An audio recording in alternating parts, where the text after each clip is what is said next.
चैतन्य प्रभु नित्यानंद श्री अद्वैत गदाधर शिवासादि गौर भक्त वृंदा।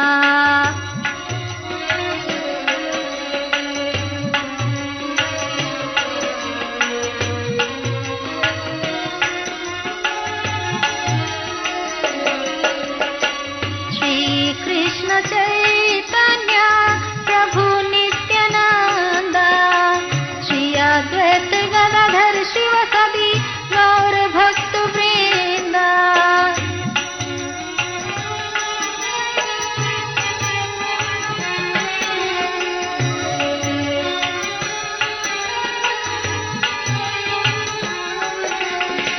हरे कृष्ण कृष्ण कृष्ण हरे हरे हरे राम हरे राम।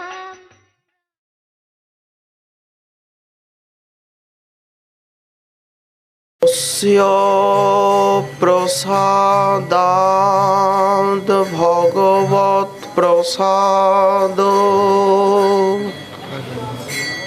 यस्य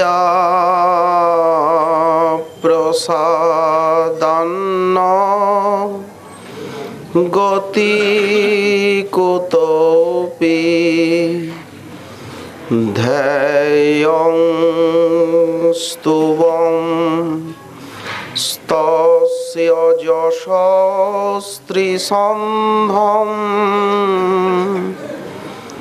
वन्दे गुरो श्रीचरणारविन्दम्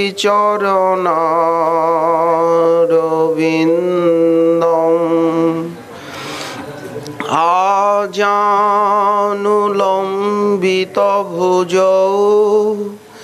कनकावदातौ संकीर्तनैकपितरौ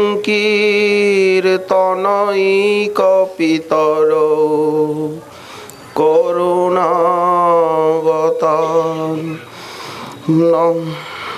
नमस्त्रिकालसत्ताय जगन्नाथसुताय च सभृताय सपुत्राय सकलत्राय ते नमः। बर्हापीराभिरामं मृगमदतिलकं कुण्डलाक्रान्तगण्डं कञ्जाक्षं कम्बुकण्ठं स्मितशुभगमुखं स्वाधरेणस्तवेनुं श्यामं शान्तं त्रिभङ्गं रविकरवसनं भूषितं वैजयन्ता वन्दे वृन्दावनस्थं युवतिशतवृतं ब्रह्मगोपालवेशं तप्तकाञ्चन गौराङ्गी राधे वृन्दावनेश्वरी वृषभानुसुते देवी त्वां नमामि हरिप्रिये। मूकां करोति वाचालं पङ्गुं लङ्घयते गिरिं यत्कृपातमहं वन्दे परमानन्दमाधवं। वाञ्छाकल्पतरुभ्यश्च कृपासिन्धुभ्य एव च पतितानां पावनेभ्यो বৈষ্ণবেভ্যো নমো নমঃ। হরি ভক্তি পরাজে চ হরিনাম পরায়ণা দুর্বৃত্তা বা সুবৃত্তা বা তেষাং নিত্যং নমো নমঃ। নমো ধর্মায় মহতে নমো কৃষ্ণায় বেধসে ব্রাহ্মণেভ্যো নমস্কৃত্য ধর্মাन् বক্ষ্যে সনাতনাन् নারায়ণং নমস্কৃত্য নরং চৈব নরোত্তমং দেবীং সরস্বতীং ব্যাসং ততো জয়মুদীরয়েৎ। জয় রূপ সনাতন ভট্ট রঘুনাথ শ্রীজীব গোপাল ভট্ট দাস রঘুনাথ। এই ছয় গোসাইয়ের করি চরণ বন্দন, যাহা হইতে বিঘ্ন নাশ অভীষ্ট পূরণ। দুর্গমে পথিমেন্ধস্য স্খলোৎপাদগতের মোহ সকৃপা যষ্ঠিদানেন সন্ত সন্ত্য বলম্বনম। অন্নৈব সকল মনোরথ সম্পত্ত্যা সিদ্ধ ইবানন্দ সাক্ষাৎকার চমৎকারেণ উৎকীর্ণ ইব লিখিত ইব পুনঃ সুপ্তথিত ইব বলমান বিপুল পুলক কুলম আনন্দ বাষ্প কণ নিকর নিপাত নিস্তিমিতালো কিকিং দশাম আসাদ্য স্থিতঃ। কলিযুগ পাবনাবতার প্রেম পুরুষোত্তম শ্রী শ্রী গৌরাঙ্গ মহাপ্রভুর পরম অন্তরঙ্গ প্রিয় পার্ষদবর্য মহাকবি শ্রীল কর্ণপুর গোস্বামী চরণ তার শ্রীকৃষ্ণ লীলা বর্ণনময় আনন্দ বৃন্দাবন চম্পু গ্রন্থে দ্বিতীয় স্তবকে শ্রীকৃষ্ণের গোকুলে আবির্ভাবে গোপরাজ নন্দের নিজ পুত্র দর্শনে যে আনন্দ বিহ্বলতা এবং নন্দোৎসব বর্ণনা করছেন এই স্তবকেতে। সম্পন্ন ইব সকল মনোরথ সম্পত্ত্যা সিদ্ধ ইবানন্দ সাক্ষাৎকার চমৎকারেণ উৎকীর্ণ ইব লিখিত ইব পুনঃ সুপ্তথিত ইব বলমান বিপুল পুলকম আত্মানন্দ বাষ্পকণ নিকর নিপাত নিস্তিমিতাম অলৌকিকিং দশাম আসাদ্য স্থিতঃ। শ্রী গোপরাজ নন্দ দেখলেন যে তার পুত্র রত্ন যেন উপনিষদ রূপী কল্পলতা শ্রেণীর ফলস্বরূপ বালগোপাল কেমন? বললেন উপনিষদ রূপী যে কল্পলতিকা, তার ফলস্বরূপ নিগম কল্পতরুর বা উপনিষদ কল্পলতার পক্কফল। এ কথার ভিতরে সিদ্ধান্ত লুকিয়ে আছে।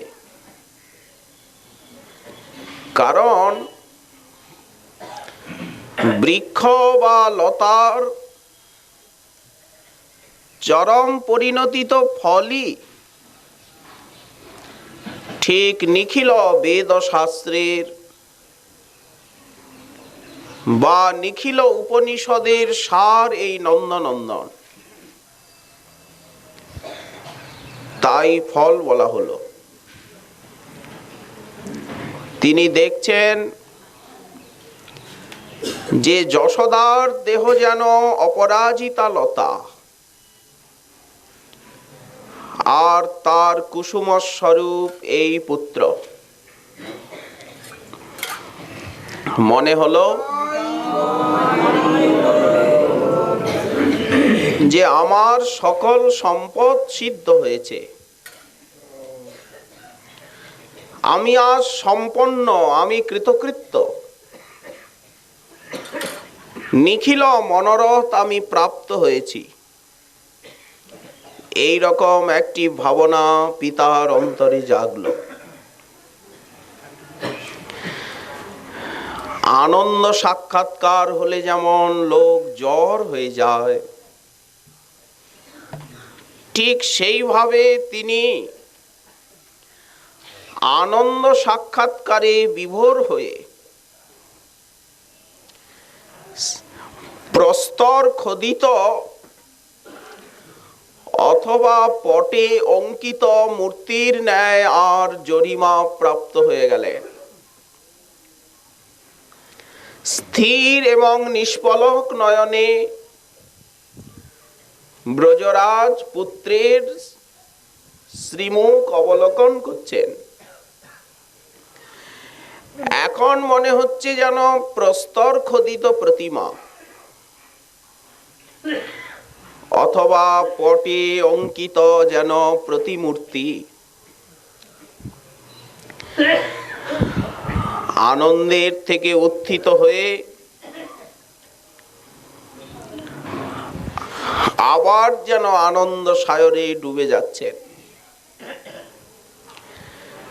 ঘুমন্ত ব্যক্তি যেমন জাগ্রত হয়ে আবার ঘুমে আচ্ছন্ন হয়, মনে হচ্ছে যেন আনন্দ মূর্ছা প্রাপ্ত হবেন। কিন্তু চেতনা দেবী মনে করলেন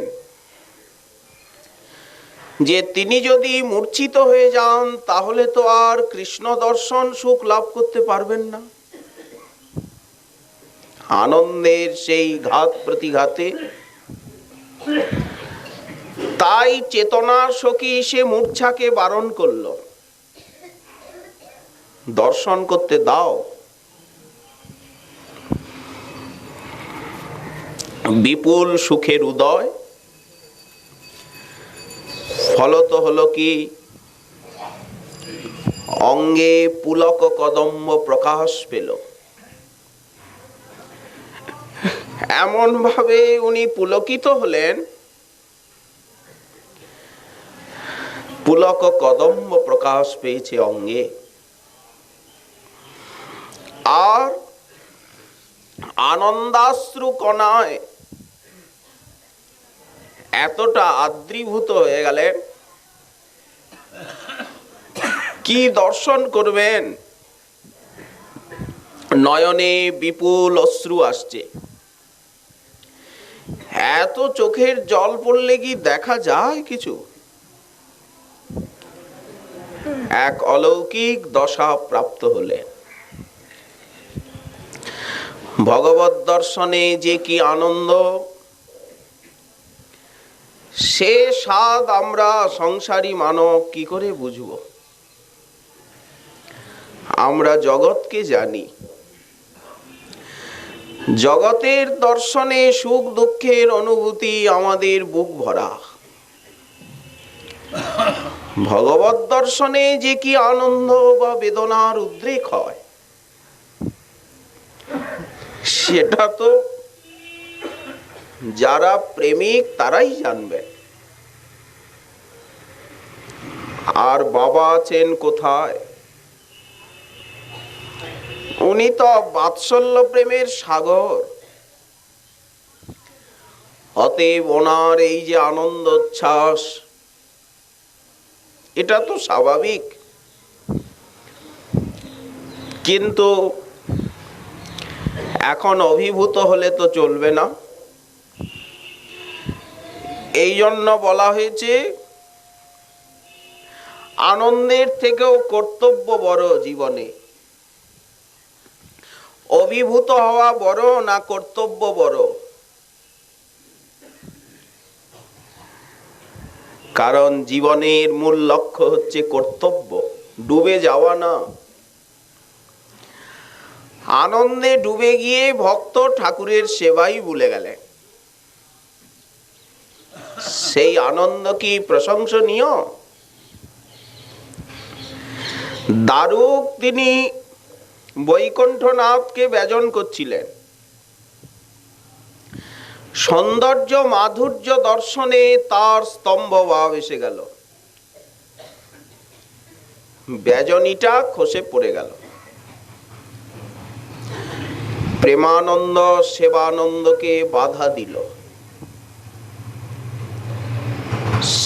সেই প্রেমানন্দ ভক্তের কাছে আদরণীয় নয়। যদি প্রেমানন্দ কৃষ্ণ সেবানন্দে বাধা দেয়, ভক্তের সেই প্রেমানন্দের উপরে ক্ষোভ হয়। মহারাজ ভাবছেন ভাবনার থেকে কর্তব্যের স্থান অনেক উঁচুতে। সঙ্গে সঙ্গে উনি নিজেকে প্রকৃতিস্থ করলেন। উপনন্দ, সনন্দ, অভিনন্দন এবং নন্দন, এদের সঙ্গে আগে তো তাদেরকে জানাতে হবে। সমস্ত ব্রাহ্মণ শ্রেষ্ঠ তাদেরকে আহ্বান করালেন। নহবত বাজতে লাগলো নন্দ ভবনের দ্বারে। আজ প্রত্যুষে নহবত বাজছে, প্রচার হয়ে গেল মুহূর্তের মধ্যে। গোকুলেন্দ্রের অদ্ভুত পুত্র হয়েছে। ব্রাহ্মণগণ এসে উপস্থিত হলেন নন্দ ভবনে।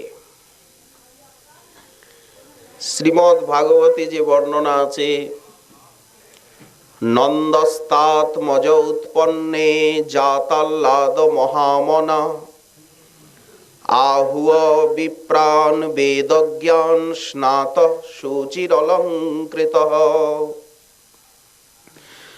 উনি ব্রাহ্মণগণকে আহ্বান করতে পাঠিয়ে নিজে তাড়াতাড়ি স্নান করলেন, শুচি হলেন, নানা দিব্য বসনালঙ্কারে বিভূষিত হলেন, সেজে গুজে প্রস্তুত। জাতকর্ম সংস্কার করতে হবে। এই সময়টিকে বলা হয় প্রজাতীর্থ। এই সময়ে দান আদির বিধি। অশৌচ এখনো হয়নি। নারী কর্তনের পর অশৌচ হয়। জাতকর্ম সংস্কার প্রারম্ভ করলেন। বাচয়িত্বা স্বস্তয়নং। ব্রাহ্মণগণ এসে আর বেদ মন্ত্র উচ্চারণ পূর্বক স্বস্তি বাচন করতে লাগলেন। জাত কর্ম আত্মযস্য বৈ কারয়ামাস বিধিবৎ পিতৃদেবার্চনং তথা। জন্ম, বিবাহ আর উপনয়ন এর পূর্বে পিতৃপুরুষকে তিলদক দানের বিধি আছে, যাকে বলা হয় নান্দিমুখ শ্রাদ্ধ। বিবাহের পূর্বে একটা শ্রাদ্ধ হয়, সেটি হচ্ছে পিতৃপুরুষকে শ্রদ্ধা ভরে তিলাঞ্জলি অর্পণ। শ্রাদ্ধ দুই রকম, এক তো পরলোকে যাওয়ার পরে যে শ্রাদ্ধ হয়, মৃতের শ্রাদ্ধ, এই তো। আর শুভকর্মের পূর্বে একটা শ্রাদ্ধ হয়, তাকে নান্দিমুখ শ্রাদ্ধ বলে, ওটা মাঙ্গলিক শ্রাদ্ধ। শ্রদ্ধাপূর্বক সমর্পণেরই নাম শ্রাদ্ধ। তাই দেবতার অর্চন, কুলদেবী কুলদেব থাকেই, আর নারায়ণ তো আছেনই। পিতৃদেবার্চনং তথা, পিতৃপুরুষের তর্পণাদি ক্রিয়া, তাদের অর্চনা সম্পন্ন হলো। পুত্রের মঙ্গল কামনায় সমস্ত জগৎ যার কাছে মঙ্গল কামনা করে, কিন্তু ব্রজের প্রেম এমনই অভিনব যে সন্তানের মঙ্গল কামনায় বাবা আজ দান করছেন। ধেনুনাং নিযুতে প্রাদাদ বিপ্রেভ্য সমলঙ্কৃতে তিলাদ্রি সপ্তরত্নৌঘ সাতকুম্ভাম্বরাবৃতান। সে বিশাল দান ব্রাহ্মণগণকে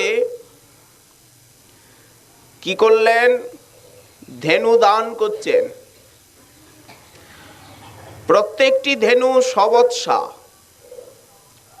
দুগ্ধবতী, তাদের শৃঙ্গ এবং খুর স্বর্ণ রৌপ্যে মণ্ডিত।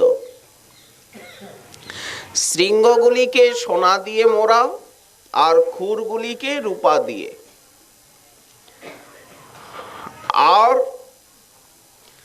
স্বর্ণ এবং রৌপ্যের কিরণ দ্বারা বিধৌত কণ্ঠদেশে মণিময় মাল্য। সেই গাভী মাতা গণের কণ্ঠে আছে মণিমুক্তার মালা। আর সকলেই নবপ্রসূত, এমন নয় যে বুড়ি বুড়ি গাভী দেওয়া হচ্ছে, টাটকা বিয়েছে এমন সবৎসা গো। ব্রাহ্মণগণকে তিনি এত অসংখ্য গোদান করলেন, যেন মনে হচ্ছে যে ব্রজরাজ নন্দ তিনি প্রত্যেকটি ব্রাহ্মণের গৃহেই একটা সুরভি লোক উৎপন্ন করে দিলেন। স্বর্গে একটা লোক আছে যেটাকে বলা হয় সুরভি লোক, গোলক। গোলক বলতে সেই গোলক না, সুরভি লোক। সেই গাভীগণেরই মাতা হচ্ছেন সুরভি, যাকে নিয়ে ইন্দ্র এলেন। গোত জননী গো ব্রাহ্মণ হিতায় চ। এত গোদান হলো যেন মনে হচ্ছে প্রতি ব্রাহ্মণের গৃহই একটা সুরভি লোক হয়ে গেছে, রাখবার জায়গা নেই ব্রাহ্মণগণের। সেই কালে এমন দান হতো যে বয়ে নেবার ক্ষমতা নেই, ফেলে দিয়ে যেতে হতো। মানুষের মন খুব উদার ছিল আর শক্তিও ছিল। তারপরে ব্রজরাজ সেবকগণকে নির্দেশ দিলেন যে প্রতি ব্রাহ্মণের গৃহের অঙ্গনে এক একটা তিলের পর্বত রচনা করো। এখন এখন তিল দান করা হবে।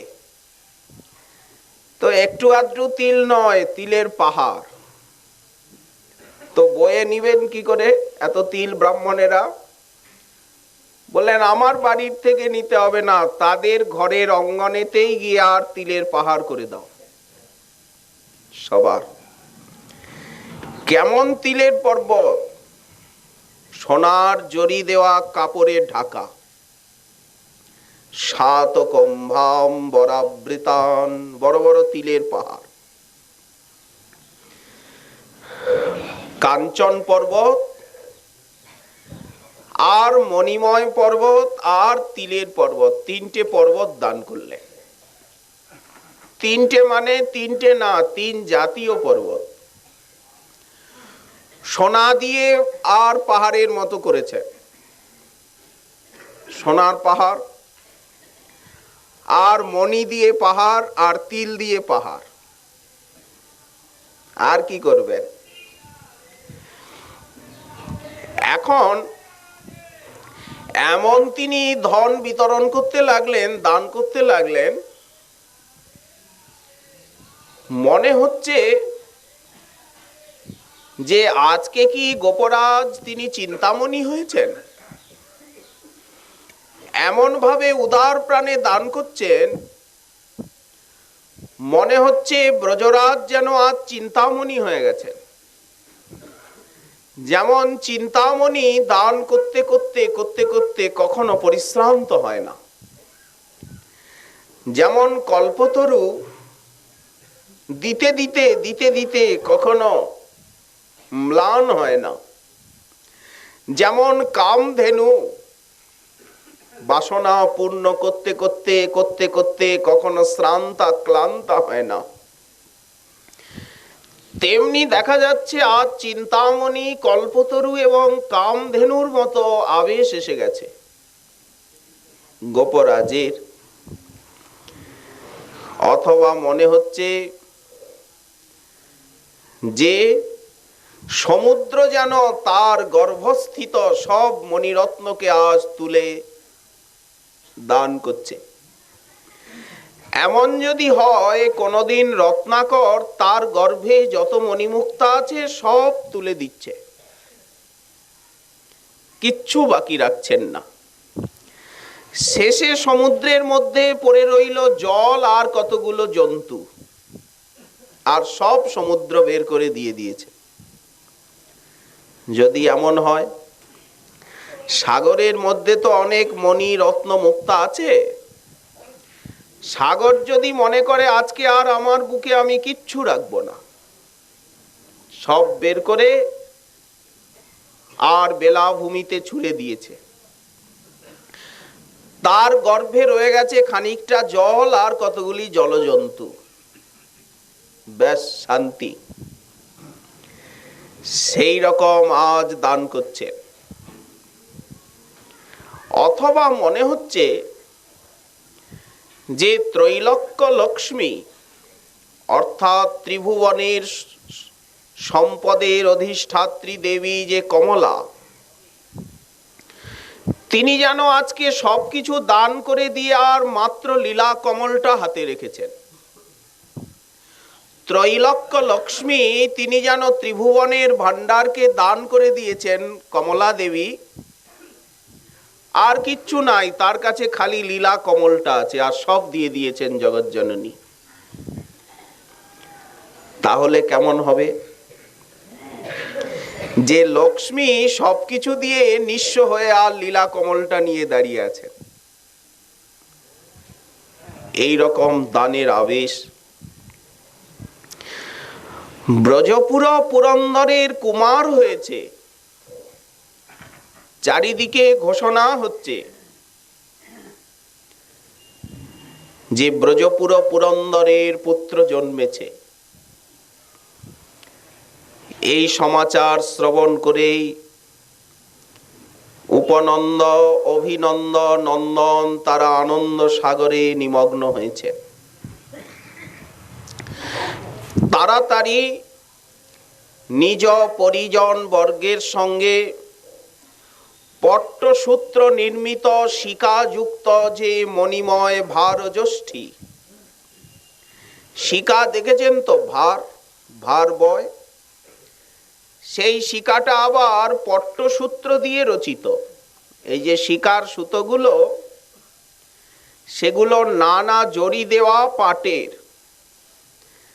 এই রকম দিব্য বাঁকে তারা কি করেছেন না, মণিময় কলসে তারা দধি, দুগ্ধ, নবনীত, আমিক্ষ অর্থাৎ ছানা, এই সমস্ত ভরে আর নানা মণি অলঙ্কারে সুসজ্জিত হয়ে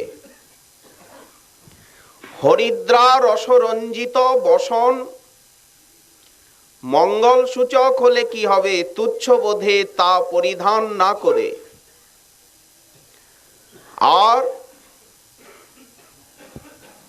কথায় বলে যে উৎসবের দিন হলুদ বর্ণের কাপড় বা কুমকুম রঞ্জিত কাপড় অধিক প্রশস্ত, হরিদ্রা রসে রঞ্জিত বসন পরতে হয় আনন্দ উৎসবে বা জন্মোৎসবে।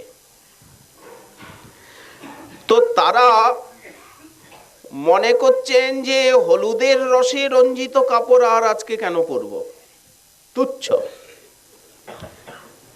এই মনে করে সুন্দর সুবর্ণ রসাক্ত বসন পরিধান করে, অর্থাৎ সোনার জড়ি দেওয়া অতি উত্তম বস্ত্র, আজ আর হলুদ মাখানো কাপড় নয়, সেই বসন পরিধান করে নানা মণিময় অলঙ্কার অঙ্গে পরে নন্দ ভবন মাহু চলি যায়।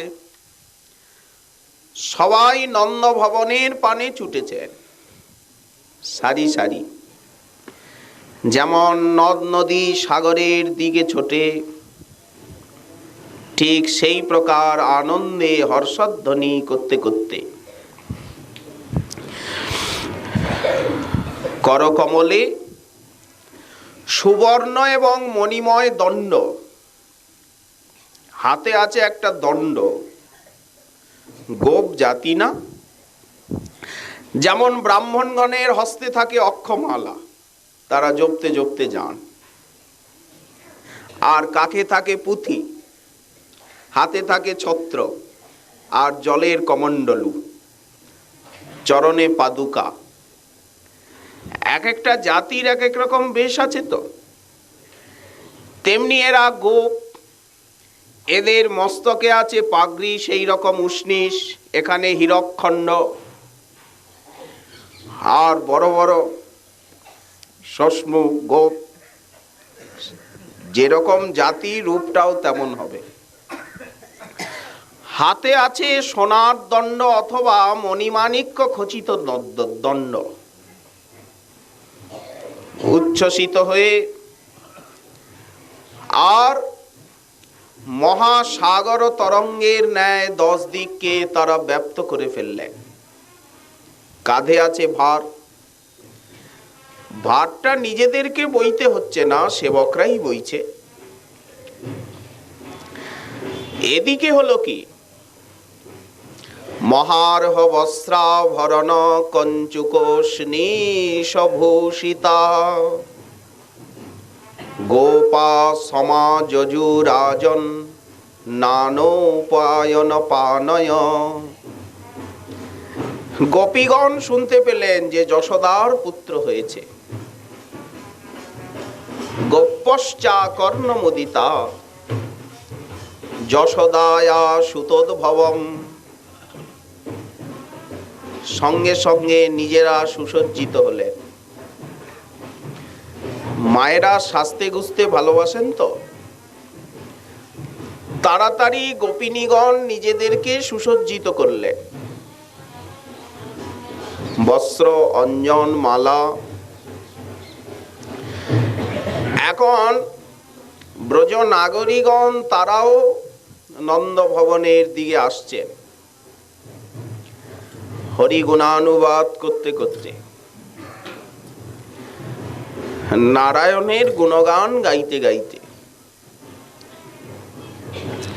গপ্য সুমৃষ্ট মণিকুণ্ডল নিষ্কণ্ঠ্য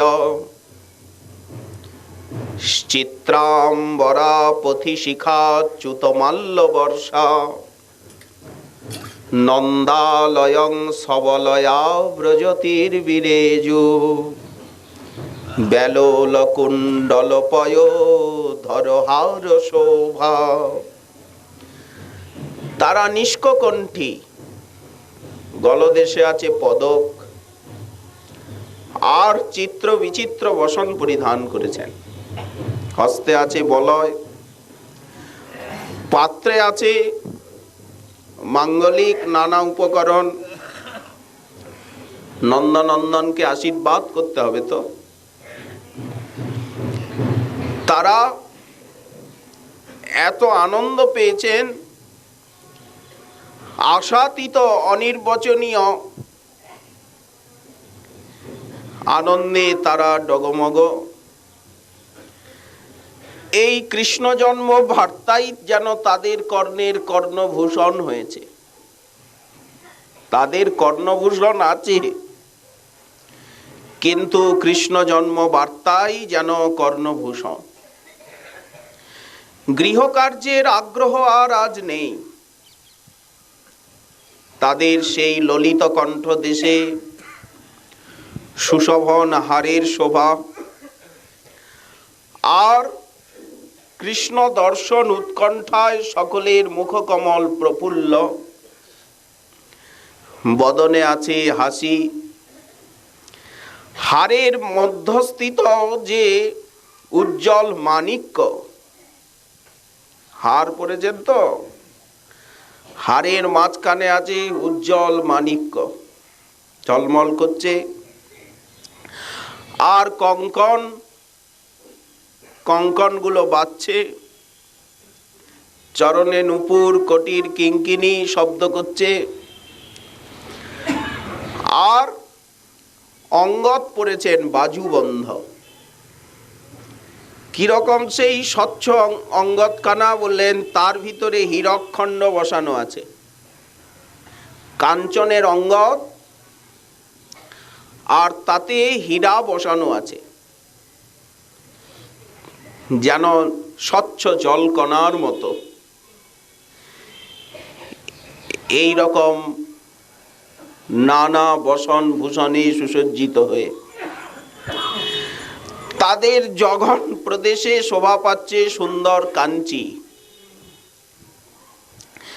অত্যন্ত মূল্যবান কাঞ্চি ধারণ করেছেন। এখানে থাকে না কাঞ্চি, সাধারণত সবসময় এটা ব্যবহার হয় না। কেন বললেন? মহামূল্যবান বলে। উৎসবের সময় এগুলো বার করে তারা পরেন। অন্য সময়ে মঞ্জুষিকায় এগুলি রক্ষিত থাকে।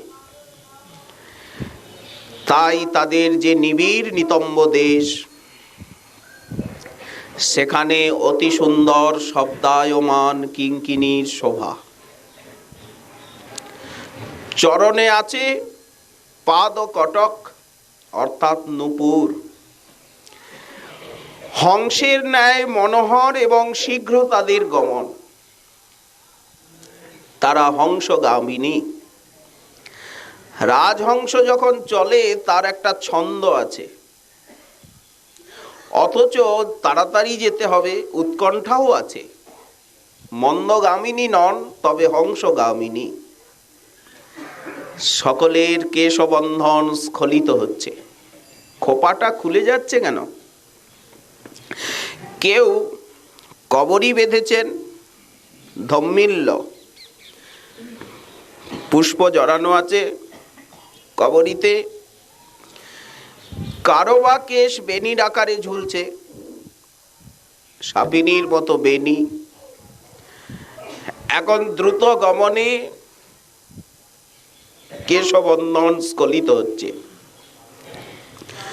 পুষ্পমালাগুলো শিথিল হচ্ছে। এইটি একটি শোভা বিশেষ। এই রূপে তারা কৃষ্ণ দর্শন আকাঙ্ক্ষায় নন্দ ভবনের দিকে ছুটে চলেছেন। একা নয়, যুথে যুথে।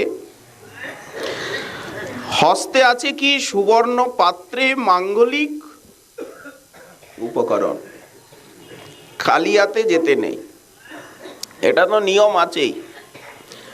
সাধু দর্শনে, গুরুদেবের দর্শনে, বিগ্রহ দর্শনে, রাজ দর্শনে, বৈদ্য বা চিকিৎসকের কাছে, পূজনীয় ব্যক্তির কাছে খালি হাতে যেতে নেই। এটা শিষ্টাচার। কিছু নিয়ে যেতে হয়। কিছু যদি না থাকে, সেকালের দিনে বললেন যজ্ঞের কাষ্ঠ, কুশ, না হলে ফল, না হলে ফুল। বৈষ্ণবের দ্বারে যাব আমরা, কিছু না পারি অন্তত একটু তুলসী পত্র। তো তারা তাদের কোটি প্রাণ ও নির্মঞ্চনীয় নন্দনন্দনের কাছে যাচ্ছে। সুবর্ণ পাত্রে মাঙ্গলিক ফল আছে, ঋতু ফল, যেমন কদলী, মাঙ্গলিক যে ফলগুলো। ফুল আছে, দধি আছে, দুর্বা আছে, আতপ তন্ডুল আছে, আর মণি প্রদীপ আছে। যেমন বরণ ডালা সাজানো হয় না, বরণ ডালাতে মাঙ্গলিক উপকরণ থাকে, হাতে তাই নিয়েছেন। আর অতি কোমল চীন দেশের যে হরিদ্রাক্ত বসন, সেই বসনে করতল, বসন দ্বারা আচ্ছাদন পূর্বক করতল থালাটা নিয়েছেন। তার মানে এই যে সিল্ক, এটা চীনের থেকেই এসছে, এই জন্য চীন দেশীয় বস্ত্র। সেটা তার দ্বারা হস্ত আচ্ছাদন পূর্বক তার উপরে থালাটা নিয়েছেন। খালি হাতের উপরে থালাটা আর একটা কাপড় দিয়ে। কিরকম বর্ণ? কারণ মাঙ্গলিক কার্যে হলুদ রঙের কাপড় প্রশস্ত। বেশ, এখন মণিময় নূপুরের কলনাদে 10 দিক মুখরিত করতে করতে চলেছেন। রাজভবনে গিয়ে উপস্থিত। চরণে নূপুরগুলো বাজছে, রুনুঝুনু, ঝমঝম, ছমছম, সঙ্গীতের সঙ্গে যেন তাল দিচ্ছে সেগুলি। ব্রজনাগরীগণ আজ উপস্থিত হলেন সুতিকা ভবনে। কি দেখছেন? নন্দকুমার যেন আমাদের নয়ন নির্মাণের যে ফল, সেই ফল যেমন বাইরে সুখ প্রদানের নিমিত্ত আর কুমার আকারে বিদ্যমান, নেত্রের ফল যেন শিশুর আকারে বাইরে প্রকাশিত হয়ে আর বিরাজ করছে। কৃষ্ণ দর্শন বিনু নেত্রের নাহি অন্য ফল। নেত্রটা কেন পাওয়া গেছে? এর সার্থকতা সুন্দর রূপ দর্শনে। তাই নেত্রানন্দ যেন বাইরে কুমারের আকারে জুড়িয়ে যায় নয়ন। অথবা মনে হচ্ছে যে আমাদের যে অনুভবময়ী বুদ্ধিবৃত্তি, তার বিকাশের অভাবে যেন বুদ্ধি বৈফল্য পেয়ে গিয়েছিল। আজ যেন মহৌষধি পল্লব রূপে আন্তর্সুখ বিধান করছে এই কুমার। এই কুমার কেমন? বললেন মহৌষধির পল্লবের ন্যায়। শিশুটি যেন বাস্তবিক সুখময়, সুখের যেন সাহজিক প্রকাশ। তারা দেখছেন আর মনে মনে ভাবছেন।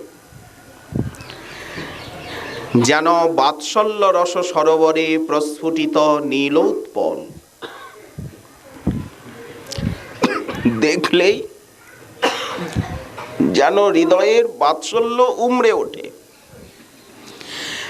এমন কিছু শিশু আছে না, যাদেরকে দেখলেই হৃদয়ের বাৎসল্য স্নেহ যেন উমড়ে ওঠে। তাই বাৎসল্য সরোবরে যেন অনুপম নীলোৎপলের মতো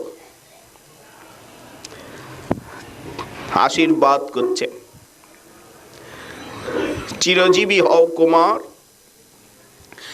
নন্দকুমার চিরজীবী হও। ধান্য দুর্বা অর্পণ করছেন,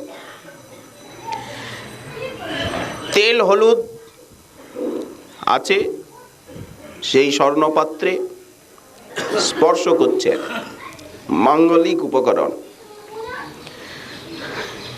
কুমার চিরজীবী হও। হরিদ্রা চূর্ণ তৈলদ্ভি সিঞ্চন্ত জনমুজ্জগ। মঙ্গল আশিস রূপ পুষ্পের দ্বারা যেন সম্যক অর্চন করছেন সেই বালককে। পুষ্প বর্ষণ না, এতটুক শিশুর উপরে পুষ্প বর্ষণ সমীচীন নয়। মঙ্গল আশীর্বাদ রূপী পুষ্প বর্ষণ করে যেন এই অনুপম বালকের তারা করছেন পূজা। নির্নিমেষ নয়নে অনুক্ষণ দর্শন করছেন। যশোদে, তুমি কত পুণ্যবতী, এমন বালককে পেলে। তোমার পুণ্য ভুবনে অনুমান করা যায় না। সখী বলি, যশোদে, তারা তো সব সখী না মায়ের, সেই রকম কথা বলছে। যখন রাধারানী আবির্ভূতা হলেন, কীর্তিদা মায়ের কোল আলো করে, সখীগণ এসে বলছেন, শুনো বৃষভানু প্রিয়ে, কেমন করিয়া কোলেতে রেখেছ এহেন দারুণ ঝিয়ে। তুমি এমন ঝিকে কোলে কি করে রেখেছ? তোমার বালিকা চাঁদের কলিকা দেখিয়া জুড়ায় আখি।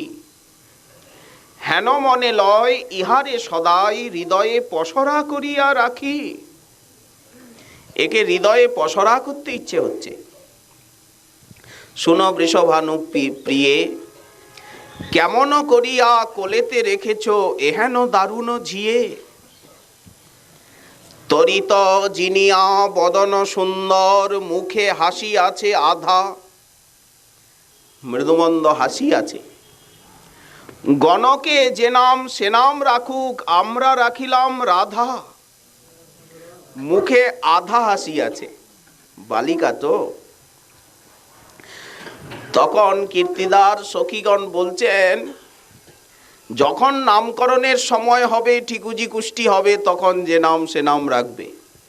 আমরা রাখিলাম রাধা। কীর্তিদে, আরে হাসছো না কেন? গম্ভীর হয়ে আছো কেন? ও, ব্রজরাজের এমন পুত্র হয়েছে, আর তোমার বুঝি কন্যা, এই জন্য। মেয়ে হলে মনটা, শোনা যায় নাকি বাবার প্রীতি পুত্রের উপরে, নাকি না? বাবার প্রীতি মেয়ের উপরে, আর মায়ের প্রীতি পুত্রের উপরে। কি জানি, জানা নেই। ও, কন্যা হয়েছে বলে দুঃখ পাচ্ছ? দুহিতা বলিয়া দুঃখ না ভাবিও ইহ উদ্ধারিবে বংশ। কন্যা হলে কি হবে? এ বংশকে উদ্ধার করবে। জ্ঞানদাস কহে শুনেছি কমলা, ইহার অংশেরও অংশ। কি বলছো? বংশকে উদ্ধার করবে? জ্ঞানদাস বলতে চাচ্ছে, সে জ্ঞান দিচ্ছে না জ্ঞানদাস, তবে জ্ঞানদাস বলতে চাচ্ছে যে কমলা অর্থাৎ লক্ষ্মী এই কন্যার অংশের অংশের অংশ। জগৎ বিলক্ষণ। এইরকম ভাবোদ্গার তেমনি আমরা মহাজনের পদে দেখতে পাই, যখন নিতাই চাঁদ জন্ম নিয়েছেন এক চক্রা,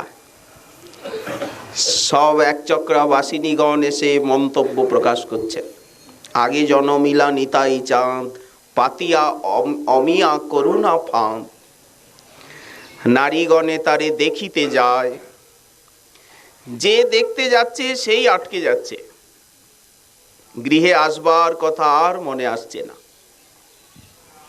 এসব বিকার রমণীর গণে, সেখানে মহাজন অদ্ভুত বর্ণনা দিয়েছেন, এখানেও তাই। তারা নির্নিমেষ নয়নে আর দর্শন করছে। ব্রজেশ্বরীর সৌভাগ্য সারই যেন দেহ ধারণ করে আর বাইরে প্রকাশিত, এই মনে করে ব্রজেশ্বরীকে তারা স্তব করছে। কি স্তব? এই যে গোপিনীগণ এসে ব্রজেশ্বরীকে স্তব করছে, স্তবগুলি এই তার পুত্রের সৌন্দর্য এবং ভাগ্যের বর্ণনা। আমার কি মনে হচ্ছে, যশোদে জানো, দেখিতে দেখিতে বারোয়ে সাত, ঘরে আসিবারে পরয়ে বাদ। কোন গোপিনী বলছেন, একে নয়নে যদি অঞ্জন করে পড়তে পারতাম, একে যদি গলায় হার করতাম, এই সব ভাবনা। এত কহি কারো দুগধ ঝরে, বাৎসল্যে কারো স্তন্যামৃত খরিত হচ্ছে। যেমন নয়নে অশ্রু পড়ে, তেমনি বাৎসল্য রসে স্তনধারা খরিত হতে থাকে। এত কহি কারো দুগধ ঝরে, কেহ যায় তারে করিতে করে, কোলে করতে যাচ্ছে, ভাবের অভিব্যক্তি। এসব বিকার রমণীর গণে, শিবরাম আশা করয়ে মনে, তারা ব্রজেশ্বরীকে স্তুতি করছে। অনেক ভিড় হয়ে গেল না? কতক্ষণ ওখানে দাঁড়াবেন সুতিকা গৃহে? বহি প্রকোষ্ঠে এসে কি করছেন? এইবার তারা সুপ্রণালী মতে আর মঙ্গল সঙ্গীত প্রারম্ভ করেছেন। বহিরাঙ্গনেতে এসে তারা মঙ্গল গীত গাইছেন। আজ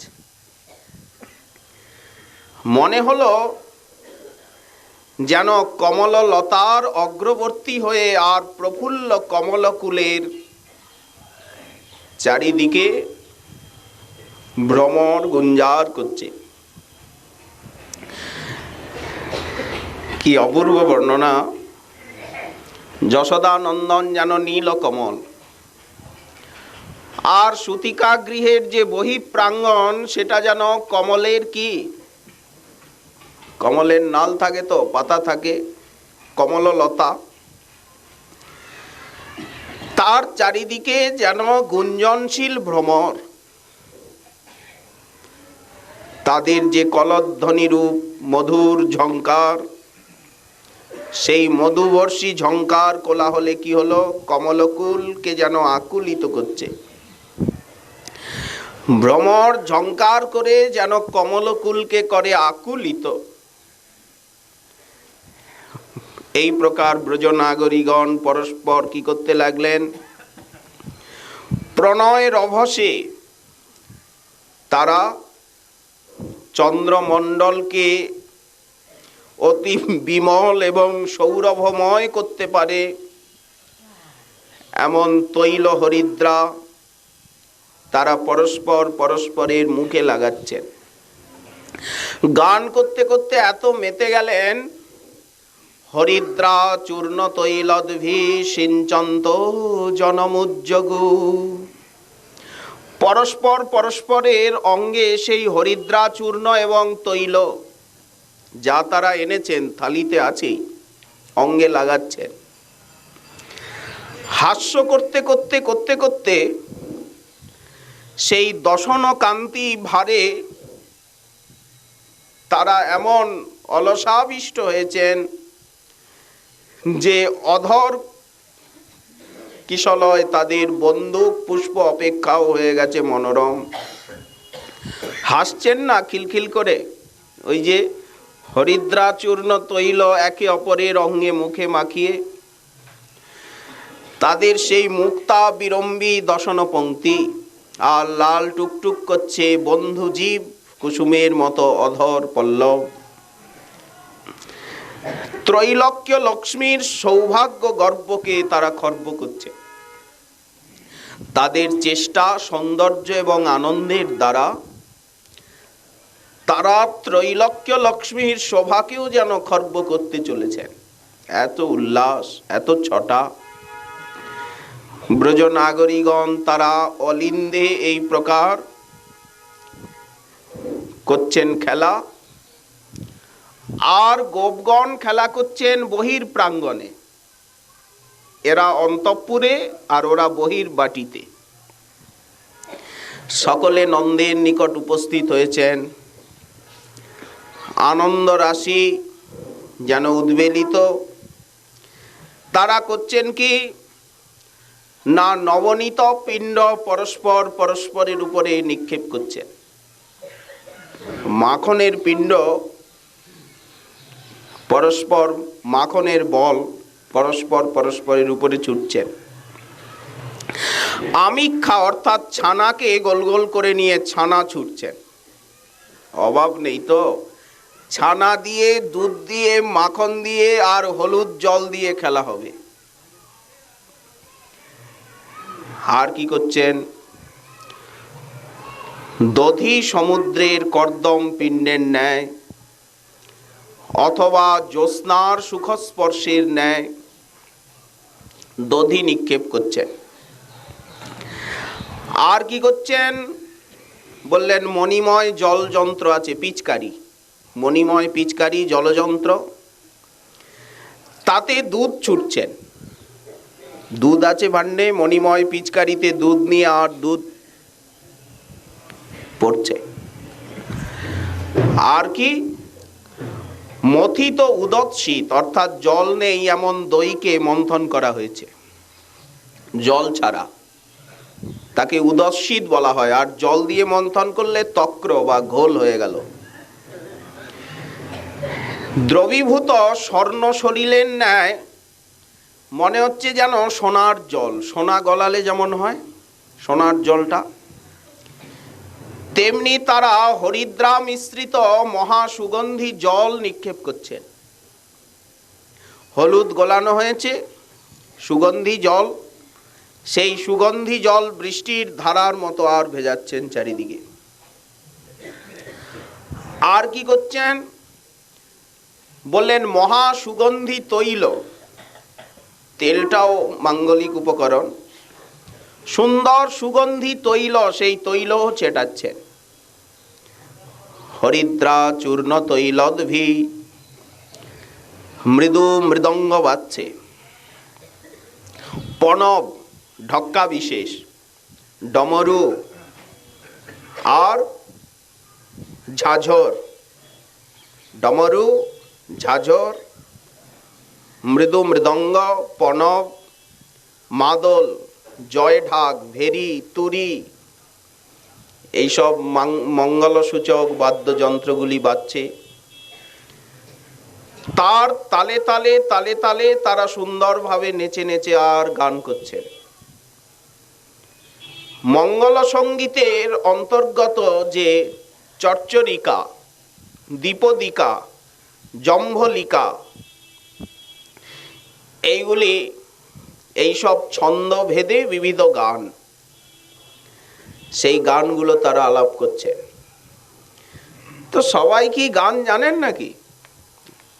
এটা তো একটা বিদ্যা, শিখে গান গাইতে হয়, নাকি হাঁ করলেই গান হয়ে গেল? তারা কবে শিখলেন এইসব বিবিধ সঙ্গীত, নানা ঘরানা? বললেন, অভ্যস্ত না থাকলেও ভগবদ ইচ্ছাক্রমে সেই সমস্ত সঙ্গীত ঘরানা তাদের কণ্ঠে আপনা আপনি এসে গেছে। আনন্দে